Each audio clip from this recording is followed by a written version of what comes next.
This is An American Workplace, a podcast dedicated to rewatching and discussing NBC's beloved mockumentary series, The Office. My name is Katie White, and joining me as always is my good friend and co-host, Chad Hopkins. This time in live and living color. Hi, Chad. I can see you. Hello. This is strange. I'm not used to looking at people when I talk to them, not when podcasting at least. And in real life. Yeah, that too. Well, yeah, this is our first live stream for our Patreon subscribers. So if you subscribe for just like $1 a month, then you could check us out, like Katie said, in living color here in our recording spaces. And yeah, it's almost a little distracting, but we'll get used to it here before long. But there's a chance for you to tune in live. And then if you aren't able to tune in live, you can go back and there will be video available to you, subscribers, to go back and watch if you want to see the whole process, including all of our wonderful technical difficulties. Those of you who can see that Chad's setup is far more impressive than my little dinky setup, but we're clear across the country, so this is sort of how we make it work. Podcasting from different time zones, so how the sausage gets made or something like that. Exactly. Well, we do have a pretty beefy episode with it being the season 4 finale, so we're going to just go ahead and jump right into it. This is Goodbye Toby. It aired on May 15th of 2008, was directed by Paul Feig, who has directed several episodes of the show at this point, and it was written by Jennifer Salata. I don't remember what we decided on. And Salata, got it. Jennifer Salata and Paul Lieberstein, who is our Toby. And Toby is moving to Costa Rica, and today is his last day at Dunder Mifflin Scranton. Filling Toby's spot is a new HR rep, Holly Flax. Believing he hates all HR personnel, automatically hates Holly until he realizes he's attracted to her. He spends the entire day trying not to profess his love for her, while planning a huge blowout party for Toby's last day. Jim plans to take advantage of the celebration to propose to Pam, but Andy beats him to the punch and proposes to Angela during the party. After the festivities and the proposal, Phyllis finds Angela and Dwight having sex in the office. And that's season 4. Yeah. Big episode, yeah. It ends on a bang. Okay. Sorry, that was pretty bad. But anyway. It was good. Thanks. So at the start of the episode, Michael's in great spirits because Toby's leaving. He got to work early. He greets Toby kindly. He shells out a lot of money just to throw a big going away party. If it was anyone but Michael throwing this for Toby, you might think that he actually misses him since he's going so all out on this celebration of Toby, as it were. Yeah, it's kind of weird because as you said, for anybody else, this would be such a respectful, nice thing to do. It's like, I don't know, if you lost your job, but if you were leaving your job tomorrow and they threw a giant party for you, you would think that's a really nice thing. But we know that this is a celebration to not have Toby anymore. It's not, to honor Toby. Right. His song later in the episode that the title references, it's a parody of Goodbye Stranger by Supertramp. And it really is just Michael going all out and celebrating that Toby is finally gone. So in regards to the new HR rep, as you mentioned in your summary, Holly Flax is new on staff. Before he even gets a chance to meet her, he and Dwight are talking about how much they already hate her just because she's got Toby's approval and because she's in HR. And so that's all the recipe that Michael needs to hate somebody. He thinks he hates all HR people. And then she introduces herself to Michael and kind of oddly bashes Toby right in front of Toby, which I guess Toby is used to, so it's not that big a news. But Michael realizes, it's not HR that I hate, it's just Toby. He's that awful. And so, of course, the woman's nice to Michael, and he falls head over heels in love with her. At least he thinks. Jim tries to talk some sense into him and says, hey, look, if you really think you like her, that's awesome. Pursue that, but very slowly. Just like I got to know Pam, years, maybe not years, but that might not be the way to do it, like Jim did. But very slowly over, get to know her, become her friend. The office is a great place to do that, he says. So Michael actually takes his advice, which is very good advice. Don't rush into it.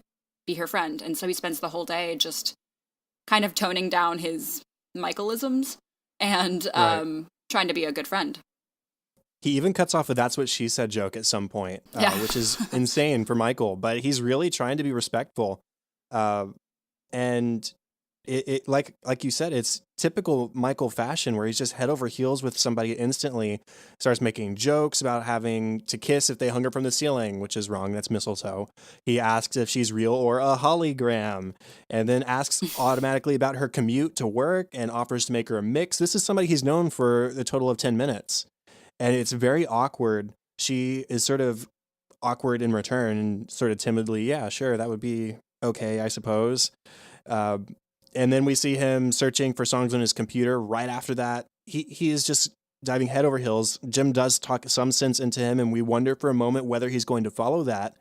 But when he goes back to the annex and finds Holly on the ground trying to reassemble the chair she's disassembled, they have just nice conversation and they end up getting along really, really well. And Michael doesn't try to make a move on her, which is, again, I think that's a real testament to how maybe this is a little bit different than Jan or Carol were at this point.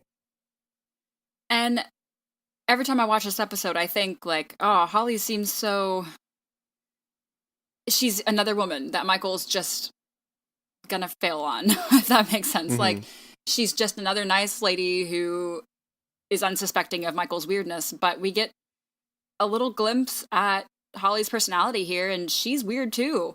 And that's a good sign as well. She kind of banters with Michael and um, gets his jokes that no one else seems to get, or if they do get, doesn't enjoy. She enjoys them, and they're laughing, and they might be a good match. So that's kind of fun to see Michael take that slowly and not just jump the gun and, propose the first day he meets Yeah, her, and which we would know him to do in the past. So right. She does the whole pointing out where the reference comes from right after making the reference with just the like he does. I'm trying to remember the name of the comedian. Um, Uh, I have it written down somewhere. It's the John Lovitz, yeah, the acting or something like that. acting. So they're doing that together, and then she goes, "Yeah, that's Lovitz," and he goes, "Well, yeah." Love it. Yeah. So she falls right into step with Michael, and over the course of the episode, they really do fall right in sync with each other. And still, Michael doesn't push anything, almost to the point of becoming oblivious. And there are other things that happen with Michael towards the end, but it really is astounding to see how much he changes just to try and woo this woman without wooing her. She even hints, I think, several times through the episode. It's insinuating that she might find him attractive too, but Michael, as you said, is pretty oblivious to that. Um, Probably to his benefit. I mean, it's probably a good thing that he Yeah. didn't notice. And towards the end, she touches his arm, and we have a talking head, which is pretty cute. He's just freaking out. He's like, I don't know what to do when a woman touches my arm. Jan didn't believe in that, and I like it. Mhm. And he's just freaking out that even in a friendly manner, which to him is all that was, that she touched his arm just playfully. He freaks out. It's cool. I like to see him happy. And then at the very end, between the two of them, she pretty explicitly invites Michael out on a date. It's the end of the night. She says, I'm surprisingly not full. Was thinking about going out to get dessert." And that's Michael's cue. "Oh, let's go to this place together and enjoy each other's company." But Michael just sort of says, "Oh, you should go here. I've heard it's good. Ask Stanley about it." She says, "Okay, well, I'll go do that." And then Kevin steps in, and there was the whole thing with Kevin, which we'll talk about. But he, I don't think it's shutting her down. I really do think it's obliviousness, especially considering the other events that transpire. And we can go ahead and say it. Jan makes an appearance at the end of this episode at the grocery store when Kevin goes to buy more barbecue sauce, and he summons Michael there, and we find out that she is pregnant. And you would think, oh, with Michael's child? No, because Jan No. wouldn't even dream of having Michael's child. This is maybe the most messed up thing. I can't decide because she's done so many messed up things. But she's very pregnant. She's, I mean, large and showing. Mm-hmm. Which means that it was while Michael and Jan were together that she got pregnant, and Michael notices that very quickly and says, "I'm thrilled." And Jan says, "Well, why?" He goes, "Well, this clearly happened when we were together, so it's mine." She says, "Well, no, it's actually not yours." And then as he says one of my favorite lines from the whole series, "You cheated on me when I specifically asked you not to," which is a great That's so line. innocent of him. I love that one. Um, and she says, "No, that wasn't it either." And he says, "Well, I can't figure out what other scenario there would be. You didn't cheat on me and it's not mine.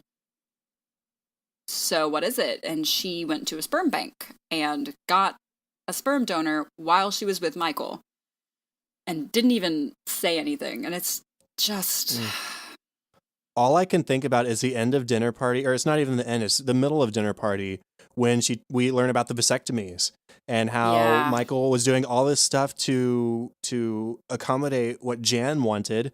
And we've known this whole time Michael is lonely as all get out and wants a family. That's his end goal, not just sex, not just a woman by his side, but to have the full-fledged family, to have the whole package. And Jan knew that. It's not like Michael keeps it a secret. And she goes back and forth a couple times between wanting kids, not wanting kids. And so he has vasectomies 3 times. Snip, snap, snip, snap, snip, snap. And then we also find out in this episode, he says, "You were always very cautious, made me wear 2 condoms," which means that things probably weren't all that great for him in this situation. And so all of this effort to not have a child, but it's not just to not have a child, it's not have Michael's child.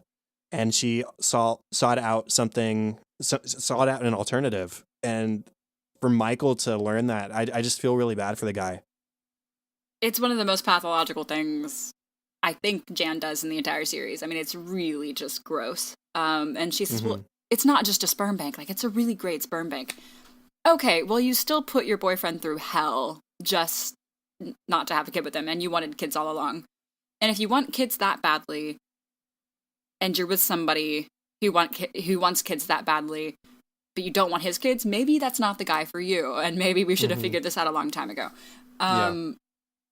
And it's just painful. But they work it out, and Jan and Michael are okay, and she invites him to a Lamaze class, and he accepts, and so he kind of has delusions that he is this baby's father, which he is not, but he's kind of putting himself in that role because the father is not in the picture. And yeah, so they're kind of oddly happy, and that's good.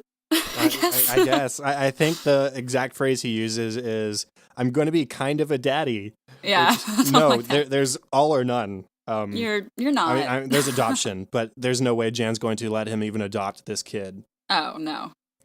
Um, And her talking head regarding all of this, where she says something to the effect of, "Yeah, I mean, if I was in my 20s and had a bunch of time to have a bunch of kids, let's let Michael take a stab at one of them, but I don't have the time," something like that. This yeah, one I have needs to make count. this one count. Yeah. Yeah. Oh, it's a person. They all have to count. There was one moment earlier in the episode between Michael and Dwight I just wanted to mention, when Michael and they're talking about how they're already going to hate Holly, even though they haven't met her yet. So Michael says this, and then Dwight echoes it, and Michael calls him out on it. He says, "What about her don't you like? Why do you hate her?" And Dwight doesn't have an answer. He sort of stumbles through something fake. And Michael says, "I think sometimes you say things just to agree with me." Dwight asks, "Is that a bad thing?" Michael says, "Yes, it is. Just have an original thought." And that's very much like his reaction to Andy at the end of The Return, that eventually leads up to Andy saying, "Sorry to bother you with my friendship," and punch a hole in the wall. Of course, that Jim had something to do with that as well. But it's telling that Michael is very keen on when somebody is sucking up to him and when they're not. And so Yeah, I and wanted to mention that. it's what we've all been saying, you know, not just us two, but everyone who watches the show says, you know, Dwight's a yes man. And it's Mm-hmm. kind of fun, not fun, but it's interesting seeing Michael finally call him out for that, because that's really the first time this has Mm-hmm. happened, and Dwight's kind of hurt a little bit by that. Because yeah, he's a total yes man. He respects Michael so much and values his friendship that he just does anything Michael wants him to do and agrees with him wholeheartedly. And then to lighten that up a little bit, he says, well, I agree she does have a weird head or something like that, because Yeah. Dwight kind of stumbled and said, well, her head's weird or something. So it was a little stab towards Dwight, but nothing they can't get over. And then one more smaller Michael moment that gave us a little bit of a glimpse into maybe exactly why Michael hates Toby. Aside from just him being Toby, it's when he first actually meets Holly. He says, "My job is to make the office fun. Your job is to make the office lame. And we have an eternal struggle, you and I, and only one of us can be the winner. And spoiler alert, I'm going to win." And that's right before Holly starts sort of taking his side and going along with the bullying of Toby. But I just thought that was a small little insight into this is just Michael's outlook on the whole thing. His job as the boss is to keep people entertained, keep morale high, and Toby is there to enforce rules. And that's where their conflict comes from. Speaking of Dwight and Holly for a second, because we talked about both of those characters, Mm-hmm. Michael and Dwight, towards the beginning of the episode, decide that they're going to prank or haze Holly because she's, you know, the new HR rep. After Michael, you know, in 3.5 seconds falls deeply in love with her, decides not to haze her, but Dwight keeps doing it. And so throughout the episode, we get these little pranks. One of which I guess we can talk about now is the whole Kevin thing. Oh, no. Yeah, it's rough. Dwight tells Holly that Kevin was hired at Dunder Mifflin under some sort of program because he is essentially mentally handicapped. Right. And Holly, you know, doesn't know Kevin and believes Dwight and spends the whole day just in awe of Kevin's capabilities, I guess you could say, and amazed that he drives a car and that he does the numbers, as Kevin puts it. He's not helping his own case. But it's bad. It is bad. It's kind of sad that it's such a believable lie. It's kind of genius of Dwight to pass that off as truth, because I mean Kevin is a unique individual. He's not unique in that way, but it's definitely not hard to believe that he might be special needs in some way. My favorite moment that does come from that gag in this episode is when she's helping him at the vending machine, and she says, "Let's see how much you have." And she's looking through the change in his hand, and she holds up a button. She goes, "This is a button," and then just places it back down and continues counting. It's like there's no beratement. It's just like, just so you know, this is a button, Just and then continue don't use on. this. And of course, we get that great and gross talking head later on with Kevin, who also has taken to Holly. He says, "I am totally gonna bang Holly. She's cute and helpful, and she seems really into me." He's taken her interest in him as interest in him, which it is not a romantic or sexual interest at all. She's pitying him, basically, and he has taken that as she's so into him. Right. Going on to other characters, we have Jim and Pam. Pam has been accepted into the Pratt School of Design, which is, I think, the program that was first mentioned back in Boys and Girls in like season 2 by Jan, and Roy shut it down. And so she's super excited. Jim is super excited for her. And then the bomb drops. "Oh, just so you know, that means I'm going to be spending 3 months away from you to take place in this design school, this design program." And he says, "You know, that's okay. It sucks, but it'll be great." And she echoes that, "Yeah, it sucks, but it'll be great." And I just couldn't help but imagine this would never have been a possibility with Roy in the picture. And she even says, if things weren't so solid with Jim now, then she wouldn't even consider it. But thankfully, things are going well with Jim. He's very different from Roy, and he's been encouraging this since Boys and Girls. And I'm glad that she's finally in the program and is going to seemingly do something with it. Yeah, it's exciting that we're finally getting, like, Pam's interests are coming to light. She can actually go and pursue it, and it's not just a hobby anymore. She is going to school for it now, and it's in New York, but they live in Scranton. It's like a hour and a half train ride, I think, to Philadelphia anyway, from here. Yeah. It's totally doable. So the fact that Roy wouldn't even consider it is ridiculous. I mean, if you really wanted to, like, see someone that day even, you can just hop on a train. It's really easy. And Jim knows that, and he says, that's awesome, I'm so proud of you. And it's 3 months. It's not, like, that's really not that long, honestly. So that's really cool for her, really cool for him. And then, of course, we have sort of another storyline with Jim going on, and I didn't even mention it in my overview of the episode. We have the whole Jim Ryan situation, which is really Ryan's situation. So we've been talking about Dunder Mifflin Infinity, the website. We've seen Ryan really get on Jim's back the last few episodes, and we've also seen him subtly written anyway. He's been pretty blatant about it to the employees, but the writing of the show made it pretty subtle, and I think it was really well done. He's been pestering people to input sales as store sales and as website sales. And this has been going on. He said it a few times since the website launched. Website hasn't been doing well. This is all to boost the impression of sales on the website. So, as Oscar puts it, that's called fraud. That's called misleading the shareholders, and it's illegal. So Ryan gets caught and arrested and sent to jail.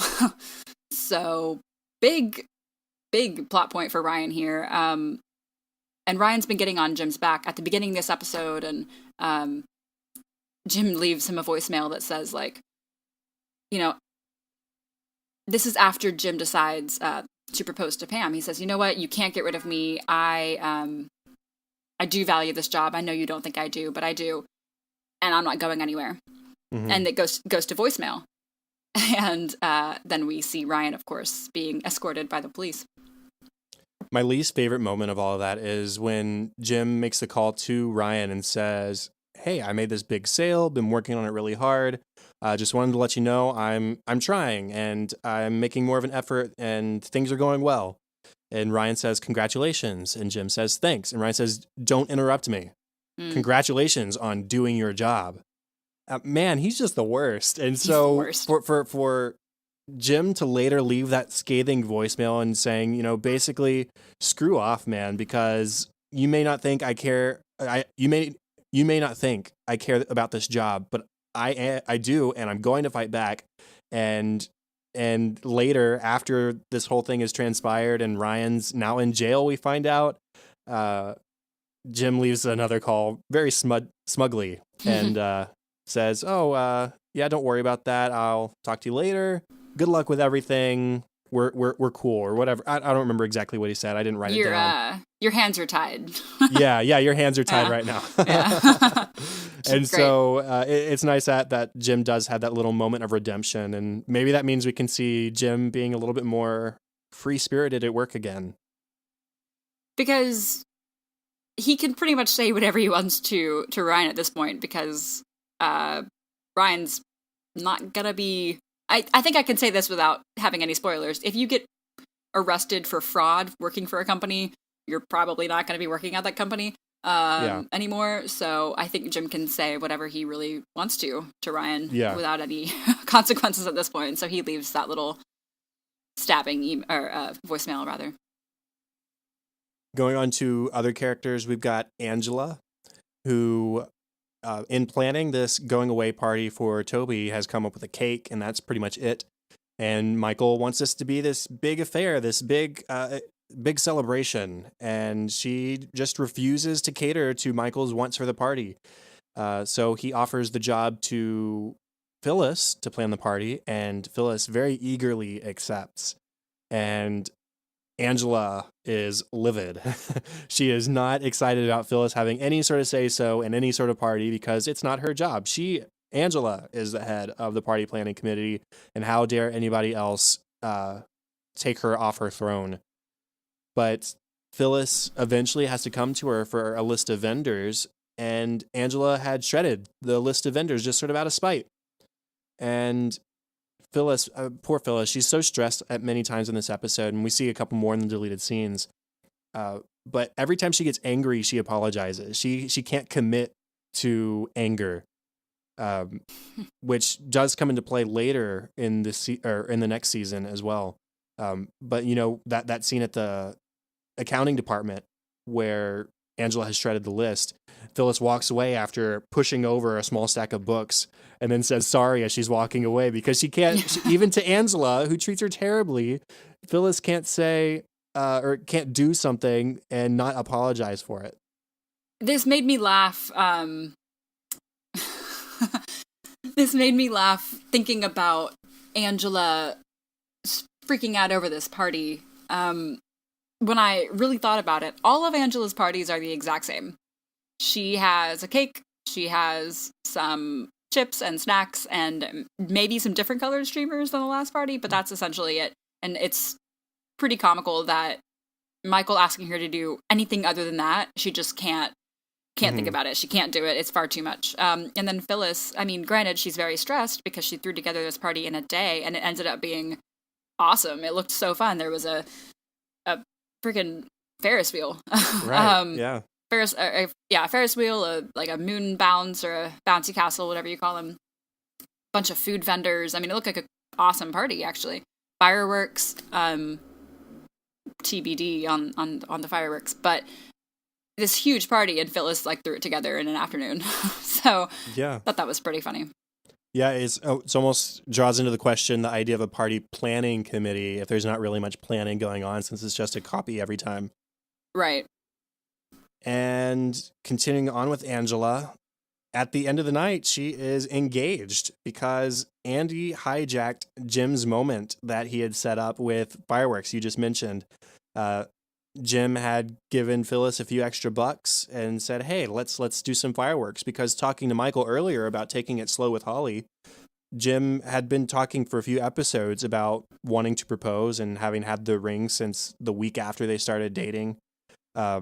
And he realizes that the office is the perfect place to propose. And what better time to propose than at this party with fireworks going off, because they met there.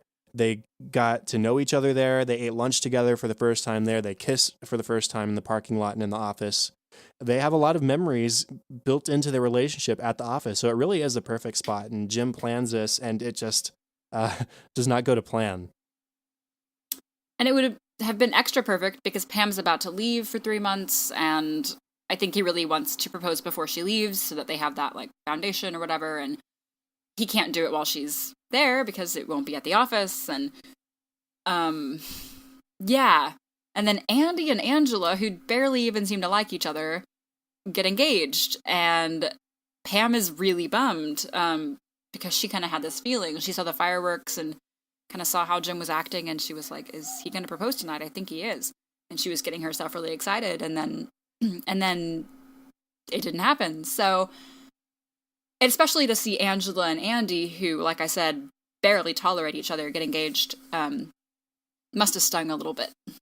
And for Andy to do this so spur of the moment, because he says, I've been carrying around this ring for 6 years, because you never know when you're going to be with the right girl and have the right moment. And so it wasn't something that he planned at all. It was just like, oh, we're sitting here. I'm next to Angela. I think she's pretty and I like her. And I have a ring in my pocket and there's fireworks going off. So sure, let's propose now. Why not? And here Jim was, having shelled out the money for the fireworks and having planned for a while now to propose, and knowing who he bought the ring for in the first place. Andy's just been carrying around a ring. It wasn't bought for anybody in particular. So that stings too, knowing that Jim was prepared to propose, and Andy just, oh yeah, this seems like an okay moment. And even then, Angela just says, okay, like that's it. It's hardly an enthusiastic yes. If my future fiance was a bigger fan of The Office, like hypothetically, if he got the reference, I think it'd be hilarious to say okay. But I might not be engaged if I did. So, I wondered if Andy really, if it was spur of the moment, because his parents are there. And I know he carries, I couldn't decide, because he carries around the ring for years, which would make it seem spur of the moment, but why else would his parents be at the party? I hadn't decided. It could be either way. He does say, like, you never know when you're gonna meet the right girl, but I don't know. Something makes me think that he planned it. But it would seem weird as well, because Angela just doesn't, unless it's off camera, she just doesn't show any feelings towards him at all. Yeah, I don't know. That is a difficult argument to make, whether Andy did plan it or not, because nobody knew this party was going to be this big either. Right. As we were talking about at the start, Angela was just planning a basic cake, typical office party. So I don't know. Maybe Andy decided like 2 hours into the party and called his parents, and they came and made it for the firework. I don't know. Sure. In any case, they stole the moment from Jim and Pam. Yeah. But let's see if there's anything else I want to say. Oh, I love how Andy comes up to Jim and he's real excited. Yeah, I'm engaged. And he says, Mr. Andrew Bernard. That's got a nice ring to it. That okay. Yeah. I don't need to say what's wrong with that. And then, of course, the big bang of the episode. Yeah, right after getting engaged to the man she, those of you who are watching on video can see my air quotes, loves. Phyllis walks in on Angela and Dwight in the middle of the office, like not even in the break room or the bathroom or anything. Like they are in the middle of the office having sex. Yeah. And the money shot is we actually see Angela reach her arm around of Dwight's neck, and boom, there's an engagement ring right there. Yeah. And here they are going at each other with her fresh engagement ring from another man on her finger. So that's how the episode ends. That's how the season ends. Yeah, that too. Yeah, I'm glad we didn't have to wait a long time, or I didn't at least. I wasn't watching live. But one last character thing I suppose we should mention, Toby himself, since this is sort of his goodbye episode. He is desperate for a picture of Pam. It's the most pathetic thing in the world. He goes up to reception and she gives him a picture and says, hey, here's a picture of all of us for you to take with you to Costa Rica so you can remember us. And he looks and he says, oh, well, you're not in this. Well, yeah, somebody had to take the picture. And so he says, well, let's take a picture together. And it's a sign of the times. This is only a year after the iPhone originally launched. And so not everybody had relatively quality cameras in their pockets at all times at the time. And so he shouts out, does anybody have a camera? And he sounds so desperate. Nobody has a camera. Like, panicked. Yeah. And then later at the episode, at the end of the party, he comes up and he's got a camera now, and more on that in the deleted scenes. But he's got a camera, and Pam, well, she's upset because Jim didn't propose after all. But it's just a little bit of an awkward situation too, to be standing so close to Toby, who just a couple of episodes ago groped her leg while they were sitting right next to Jim, of all people. But that crush is finally sort of played out at this point. I guess whether it was or was not, he's moving to Costa Rica, so that puts an end to that. At least,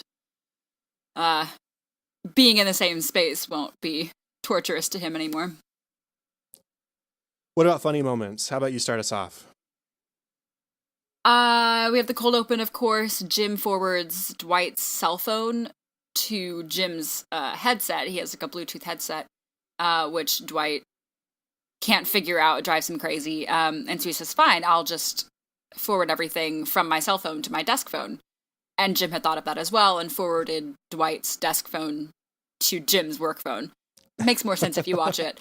That was a lot of words. But basically, Dwight just can't answer any of his phones. And Jim takes a call from supposedly Dwight's mom. He says, hello, Mutter. I have married. Tell Fater. And Dwight just... So he just, like, freezes. My favorite part of that exchange is when Pam calls Dwight, and Dwight finds it necessary to shout across the room to Pam, who can see both of them. No, you're not talking to Dwight right now.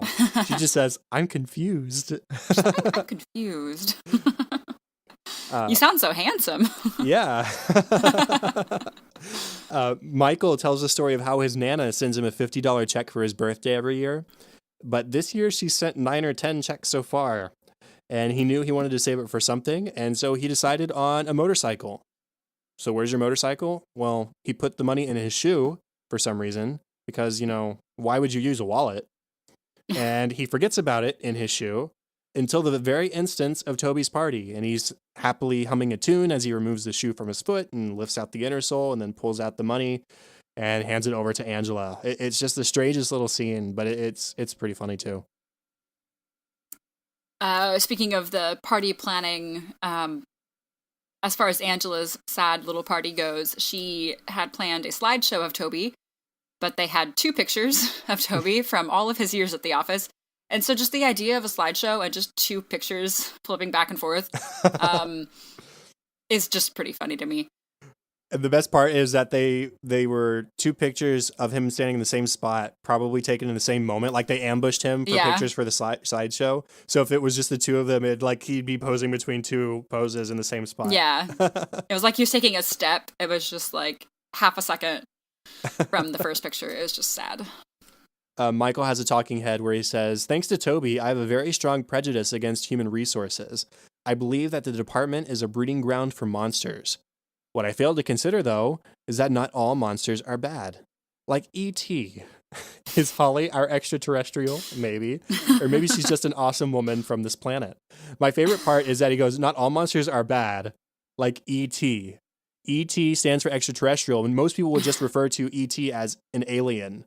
And for some reason, that the instant change from monster to E.T. and those paired together really made me laugh tonight. I laughed pretty hard. Holly is kind of moving into Toby's desk and has a problem with Toby's chair, so she tries to fix the lumbar support, and one thing leads to another, and she ends up taking the whole chair apart just to fix what went wrong. And Michael goes in and starts helping her and taking it slow. And we pan in, and the chair is just completely disassembled. Like, I think the actual back of the chair is in 2 pieces. Like, you see unfinished wood. Like, it's just completely far more disassembled than it should be. And Toby walks in and sees them on the ground, and he just goes, what'd you guys do? It just gets me every time. Like, I'm not gone yet. This is still my chair. I love Michael's Goodbye Stranger parody, which isn't a parody at all, because the only lyric he changes is from stranger to Toby. Like, if you look at the lyrics that he sings versus the lyrics of the actual song, he's literally just singing the song with Toby instead of stranger. So that makes me laugh as well. And he's like manically like sweating and like smiling. he does improvise a little bit. It breaks away from the song as he goes down to the dance floor and is like lunging around. Toby, he's going away. Moments like that just make me love Steve Carell. He's just so funny. He's just frantically like, it's like he's on drugs. Like, he's just so excited that Toby's leaving. I also love that Creed takes offense when Holly asks him what he does at Dunder Mifflin. He says, she's asking about stuff that's nobody's business. And he also can't remember what it is he's supposed to be doing. He stumbles over the word quality several times. He's quar, quabity assuance. Says that's not it, but it's close. We're getting there. Michael is so taken with Holly, and he has a talking head where he's convincing himself, what, she's such a warm person. She's so nice and so warm. And he goes, I'm pretty sure she's worked in a bakery.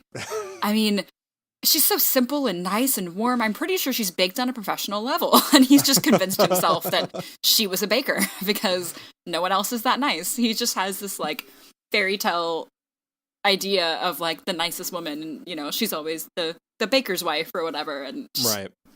It's just funny. The last one I have is a small one that I hadn't noticed before.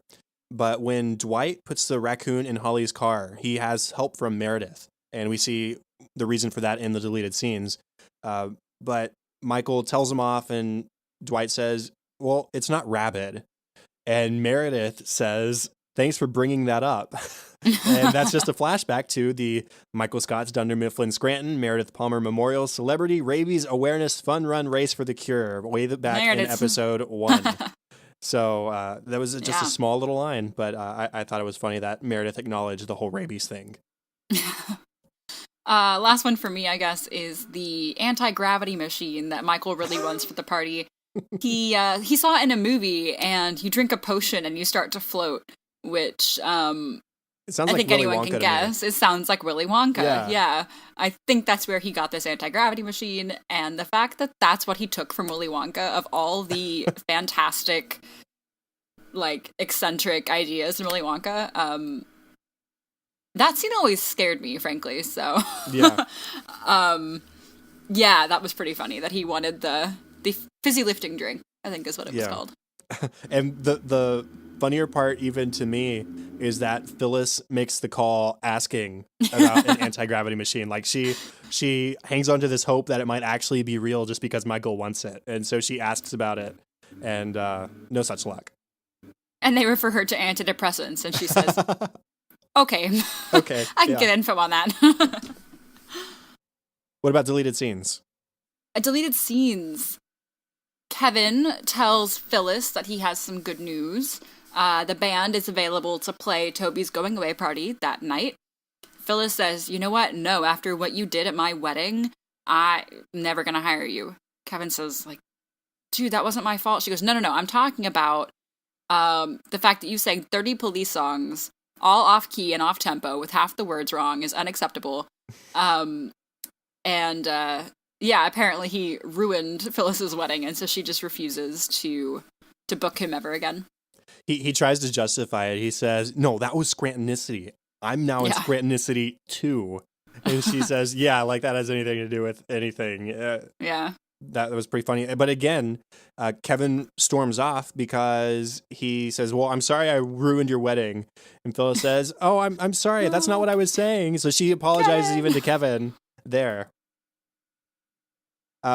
Toby introduces Holly to Jim and Pam. Holly says, oh, yes, Toby spoke very highly of you, Pam. And Jim asks, and apparently the only thing Toby said about Jim was, oh, yeah, he's a good salesman. And then Jim immediately has a talking head about how, yeah, Toby and I got along. We were fine with each other, but I don't think we're going to keep in touch. But he guesses that he'll hear a lot about Toby from Pam, insinuating that he recognizes Toby's infatuation with her and assumes that there's probably still going to be at least attempted contact from Toby to Pam as he's gone. The saga of the camera hunt is continued in the deleted scenes. Toby returns to work, presumably later in the day, with an expensive camera. He buys like a proper DSLR, like fancy camera, and he like proudly marches up to reception. He's like, mind if we get a picture? And Jim and Pam, of course, are behind the desk and assume that he's asking for a picture of them. And so they kind of pose for a photo, and he takes the photo. And he says, okay, now, do you mind? It's really easy to use. And Jim says, oh, standing up. Yeah, totally. And so they stand up. He takes another picture, and he walks away, and barely audibly, he says, waste of money. Right. The funny part about that scene to me is that he like doesn't even try to take pictures. It's just like, Oh, they misunderstood me. So lift, snap, put it Yeah. away. Um, Jim has the talking head. He's been worried about this whole firing thing. And apparently the website is down, so he can't input the sales into the website like Ryan wants him to. And then he has a talking head. He says, am I crazy? Or did Ryan used to be the temp here? And the only two things I remember him ever doing were that he started a fire and he grew a beard. And it's not even a good beard. And Oscar has something to say about that beard as well. I think it's in a deleted scene as well. He says, yeah, I think the real crime... No, it was in the episode. He says the real crime was the beard. Yeah. After talking about Yep. fraud. Yeah. I agree. Angela gets a little vengeance during the deleted scenes. It looks like she's gonna be a good friend to Phyllis, and Phyllis has run out of barbecue sauce. And so Angela says, you know what? I'll go get you barbecue sauce. And Phyllis says, really? Like, that's so nice. Thank you. I really appreciate it. I know we had our little hitch at the beginning, but, like, thank you so much. Angela says, yes, anything, of course, for the party planning committee. And so some time passes. Phyllis goes back and says, okay, thank you. Where's the sauce? Angela says, now you know what it feels like to have an incompetent assistant. Because she didn't go get the sauce on purpose. The worst. And yet not the worst thing she's done this episode. No, unfortunately not. I think Yeah. the having sex with somebody who's not your recent fiance probably takes the cake.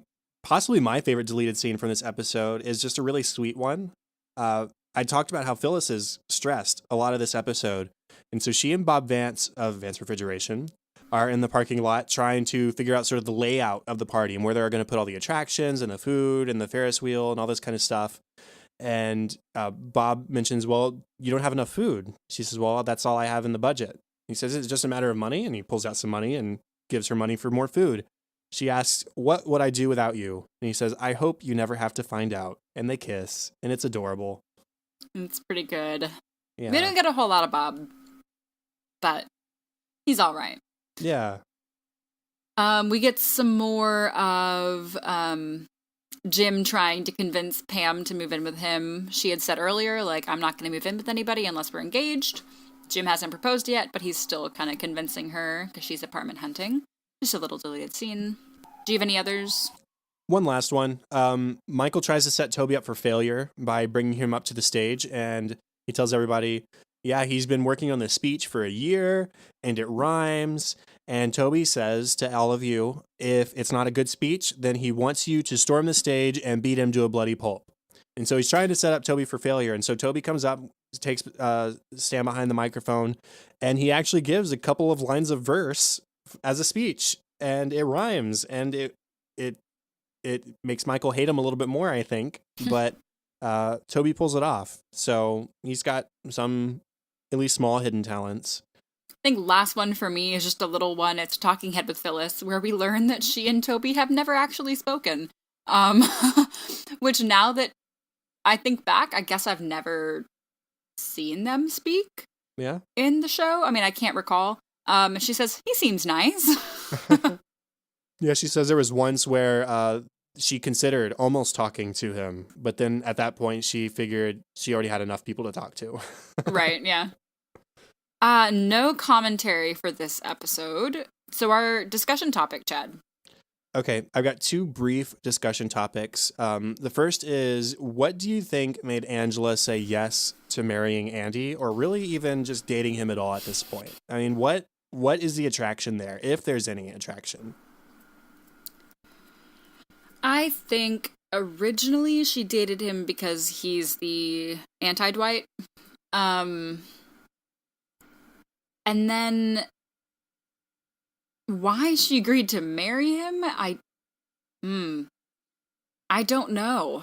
I think, well, evidently she still has feelings for Dwight, or at least physically finds him attractive, given the last shot of the episode.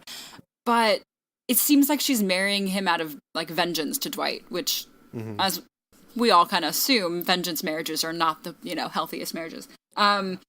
It just doesn't, I don't know why she did. Maybe just to make him jealous? I mean, does she actually plan on going through with it? I don't know. I don't know that I have a good answer to that. I think you're right about it initially being sort of a way for her to spite Dwight after him basically killing Sprinkles. Um, but then I think that Andy is a guy who has that personality where he makes it really obvious that he cares about you, you know? Mm-hmm. And maybe over time of Andy doing everything he can to please her and going out of his way to please her and get her to even consider going on a date with him, maybe she has fallen for him at least a little bit, and doesn't see a future with him outside the realm of possibility. And that's why it's just an okay, you know? I don't think that she says yes to spite Dwight because obviously right afterwards she goes and she has sex with him. But True. it Yeah. originally started that way. I'm trying to think of how many positive interactions we've seen between Angela and Andy, and I can only really think of Mad Libs. Mad Lib, yeah. And there was when he gave her garbage, regifted garbage, I suppose. Oh, yeah. The one that originally made her consider it. Right. Yeah. I mean, that's it. that's it. And then you had a second. I did. Sort of along the same lines, I suppose. Why did Michael decide to follow through on meeting up with Jan at the Lamaze class? Because at this point, it's almost a choice between Jan and Holly. Even though he's wanting to take things slow with Holly, committing to Jan and a baby is committing to Jan and a baby. And that doesn't leave much room for something romantic with somebody else. I think he, more than even finding romantic love, I think he wants a family. That might be inaccurate, but I feel like he wants kids absolutely first. Not first, but like most. Right.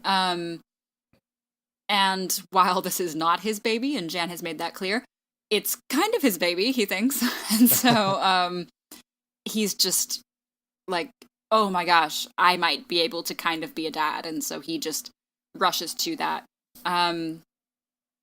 We've seen how much he loves kids and how good he is with kids. And I think he just really is excited by the idea of a kid in his life. Mm-hmm. I don't know that he has thought it out. Like, he can't kind of pursue that and also Holly. Mm-hmm. I don't think he realizes that he's not just committing to the baby, he's committing to Jan as well, which he just got out of. But maybe she's changed, he might be thinking. I don't know. For the third but I think time. he's really just yeah. it's been, a while. Last time we saw her, she was not showing. So yeah, I think he's just really excited about the baby, not necessarily about Jan. I think that's probably a really smart answer. I think back to Take Your Daughter to Work Day in season 2 when we saw the clip from Fundle Bundle. And he talks about how he wants a whole bunch of kids because all of his kids would be his friends and nobody could say no to being his friend. Right. So, yeah, he wants a family and for a lot of different reasons. But, yeah, I think that's right. I think that's spot on. We did get, at the end of the DVD, last disc of the season, as always, we get a couple of extras. We had a long blooper reel. Do you want to mention a couple of your favorite moments from that? And I'll do the same. Yeah, we can go back and forth for just a moment. The first one for me was it's actually like the third or fourth one on the whole blooper reel where Steve Carell leads everyone in a sing through of the theme song, and you got Ed Helms over here dancing and John Krasinski wildly clapping at his desk and a very pregnant Angela Kinsey appearing in the background. You see her pregnant a couple of times in the blooper reel where they try and hide it pretty well in the season itself because Angela Martin isn't pregnant, but Angela Kinsey was during the second half of the season, I think. Yeah. Dwight at his B&B, or I never know what to call it because he doesn't call it a B&B. It's not a B&B, but his hotel, motel, B&B, whatever it is. He's summoning Mose, which I don't remember this actually happening in the episode itself, but he's summoning Mose with this tiny little dinky bell, and Mose coming in from outside, and there's like a sheer curtain over the glass door, and he opens the door and just stands behind it, like peeking, and they all break and start laughing. But I love Mike Schur. We've gone over how much we love Mose, but any scene with Mose is just gold. There's one where Toby walks into Michael's office and says, "Hey, Michael," like he's about to say something else, and Michael responds, "Oh, hey, Toby, can you close the door on your way out?" And Paul Lieberstein just breaks character because it was just like an automatic response. Door opens. Hey, Michael. Oh, hey, can you close the door on your way out? That's something that they totally should have kept in, because that's amazing. That's so good. That's great. Speaking of Michael and Toby, Toby comes in wearing the bow tie. It's oh gosh, what's the episode with Finer Things Club? It was this season. Well, obviously. Yeah. Anyway, if you can think of it, we'll say. But it's the episode with the Finer Things Club, and Toby comes in wearing the bow tie. We've seen that scene, but it's the one where Michael goes, "Oh my God, that's where people want to leave." And they did get a non-broken cut of this. They did use it for the episode, but there was a cut which ended up in the blooper reel where Michael's kind of berating him, and Toby just goes, "But bow tie." And he just says bow tie in like the tiniest voice. And I think it was Rainn Wilson that first broke. Yeah. And he was like, "He just said bow tie," like defending himself, just like, you can't hate it. It was Branch Wars. Yeah. Wow. Good recall. Yeah. Goodness. Well, I have Office quotes up, so. Oh, okay. I cheated a little bit that time. But let's see. I really love the one where it was. Okay, now I have to look up this one real quick. A launch party, where they order the pizza, and they're asking Michael, "Is it which one did you order? Is it Pizza by Alfredo or Alfredo's Pizza Cafe?" And Michael pulls out the coupon, and he ordered Pizza by Alfredo. And in this blooper, everybody just descends into chaos. Oscar just like drops to the ground and starts writhing. Jim starts beating Andy. Dwight is beating his head on the desk. It's just absolute chaos because Michael ordered the wrong pizza place. It's funny. I had that one too as my last one to put. But the reason I put it that it was so funny is because Steve Carell, we've mentioned it in some of the commentaries, I think, or at least they have, that Steve Carell is such a professional. He hates to break. He really likes to just push the scene through and try to make it work, and like maybe they can find something usable from the scene. So when he breaks, it was funny. Mm-hmm. And in that one where they have the ridiculously over the top reactions, he manages not to break for like 8 or 10 seconds. He like watches them, and presumably he didn't know that they were going to do that, and he just deadpanned and then eventually breaks because he's human. But I love watching Steve Carell break first because I'm like, I just love him so much. He's just so good. My favorite is when John Krasinski breaks first because he puts his hands over his face and he does like this high pitch. He tries to like save the scene. What was the one? There was a blooper. It was for the last episode, I guess, where Troy comes in. Oh, that was so good. That was such a good one. Troy comes in, and it's the one where Dwight says, "May you fight with the strength of 1,000 full-grown men," or whatever. And John Krasinski just, like, he catches himself, and he's like, he's like trying not to laugh. It's so good. And he like manages to compose himself, and he like stands up and goes to walk towards Pam, and he goes, "No, I can't do it." He like. That reminds me of a deleted or a blooper from I think season 2 or 3 when Dwight is writing poems for Angela, and he writes, "You're evil like a hobbit," and they both just completely crack up. I think those two are good friends in real life. They have to be because too. they crack up at the same stuff. I have one more to mention because this one I had to rewind and rewatch a few times, and it's actually the very last one on the blooper reel, where Michael walks in from his office and says, "I have some good news," and Stanley just shouts, "We get to go home!" And everybody and that got loses Steve it. Yeah, it was so good. It was so good. I had to go back several times. because he's such a quiet character. Like, he never, with the exception of screaming at, like, Ryan, Yeah. doesn't ever lose his cool, and that was fun to see. Mm-hmm. We got 2 more little extras. One was not little at all. One was a 51-minute taping of what was an office convention. They had all the writers, it was like a Q&A essentially with the writers. I wrote down who was in it. We had Greg Daniels, Lee Eisenberg, Mike Schur, Jennifer Salata, Justin Spitzer, Ryan Coe, who he said he had not written anything yet. So I guess we'll be seeing some of his stuff coming up. Gene Stupnitsky, Jason Keslin, I believe was the name. I looked him up. I couldn't find a lot of information. He mumbled. Not sure I got his name right. Minda Kaling, BJ Novak, Lester Lewis, Anthony Farrell, and Ken Sabornik was the other one. He was the last one. Again, not positive on that name. Not sure on the spelling, so I wasn't able to Google him very well. But those were the guys and 2 ladies in the writer's block convention thing. 51 minutes. It's actually all on YouTube, so you don't even need the DVD. Go find that. Some cool information in there. Yeah, I really like their writing process because it seems similar to shows like Breaking Bad from what I've seen, where all the writers get in a room together and they brainstorm ideas, and once they've come up with the basic outline for an episode, they have somebody actually go and write that episode that everybody else has sort of collaborated coming up with the pieces. Now that's Breaking Bad that I'm making the comparison to. I'm assuming it's something similar because they've sort of alluded to stuff like that in the commentaries before, but yeah, 51 minutes. I'm sure it's fascinating. Yeah.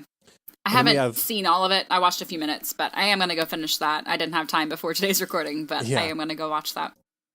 And then we have one more bonus feature that was on the disc. It was called the Summer Vacation Promo. So I guess this was to promote the return of the season after the season 3 break or season 3 finale. And all the characters are in character. It's everybody in character talking about what they did in between the 2 seasons, between season 3 and season 4. Did you have any favorites from that? Did you write down or? I did. I wrote down one. Okay, good. And you might even be able to guess who it is. My favorite was Creed. He goes, "Turns out I have grandkids. And kids." Genius writing to put it in that order. Yeah. What about yours? What was your favorite? I wrote down 2. The first one was Ryan saying, everything's changed. I don't really remember much about Scranton. I think I dated a black girl. And then it immediately cuts to the next one where Kelly is just like lying under her desk sobbing because her world has collapsed. I don't want to talk about Ryan. Right. And then right after that, we go to Toby. And I think there was actually a version of this that made it into an episode or a deleted scene somewhere where Toby says, "Yeah, Kelly's been so upset about Ryan dumping her that she can't even talk." And he looks really, really pleased. Like, I think man, that was a deleted it's been real scene. Nice. Yeah, I think we made talked it into about that in some way, but I was glad it made it into that promo as well. I think that's it for today. Yeah, I think so. Yeah. Season 4, we made it. Yeah. Ooh, we have till season 9, so yeah, we're getting there. Of course, this was an abbreviated season with the writer's strike, but full-length seasons from here on out. Yeah. Season 5 is long. I think it takes us all the way into September or something like that. Like, I'll have ended this school year and started another one by the time we finish season 5. So that's crazy to me. But yeah, it's a long one. Looking forward to it because season 5 like, is also a really good one. We're deep in the office now. I mean, this is probably the high point, I think, for a lot of people. This is their prime office. Maybe season 3 to 5.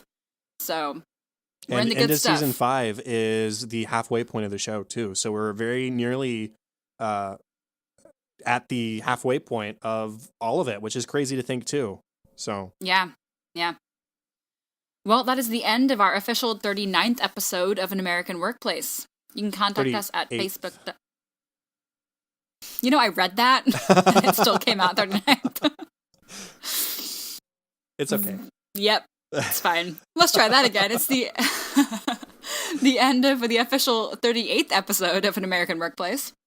You can contact us at facebook.com/workplacepod or at workplacepod on Twitter. You can rate and review and subscribe on iTunes if you care for it.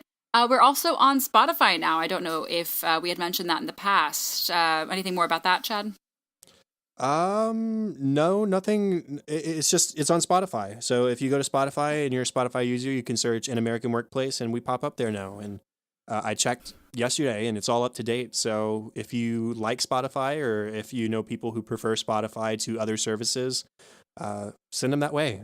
And also worth noting, since you mentioned it, all of our episodes are currently posted on YouTube as well. If you want another way to share the show with people, and you can timestamp specific moments if you wanted to, or whatever you want to do. There's plenty of options for you to share the show if you feel it's worth it. You can email feedback and ideas to workplacepod@gmail.com. You can find me on Twitter at KTLady623 or at facebook.com/katie.white. Best place to find me is at Chadadada on Twitter. That is CHADADADA. Also facebook.com/chad.hopkins. And there's my other podcast, Cinescope, where we talk about the movies we love and why we love them. You can find that where podcasts can be found and at thecinescopepodcast.com. Shoutouts to Benjamin Carter and Dan Lefebvre for being our latest Patreon supporters. Thank you all very much. And you get video, Katie and Chad, today. Yeah. This was fun. Maybe something we'll kind of keep playing with. So we got over the distracting factor of actually seeing each other for the first time in since 2014. Yeah, it's been a while. So, hey, Chad. Hi. Yeah. So thank you guys very much for supporting us. We really do appreciate it. Yeah, and if you do want a shout out or more An American Workplace each week, including access to our discussion outline and notes, if you want to see all the behind the scenes stuff that goes into an episode, logo stickers will go out once we have just a few more people, so I can send them all out at once. Bonus episodes, we will be we'll be catching up and doing season 4 trivia for this week's bonus episode.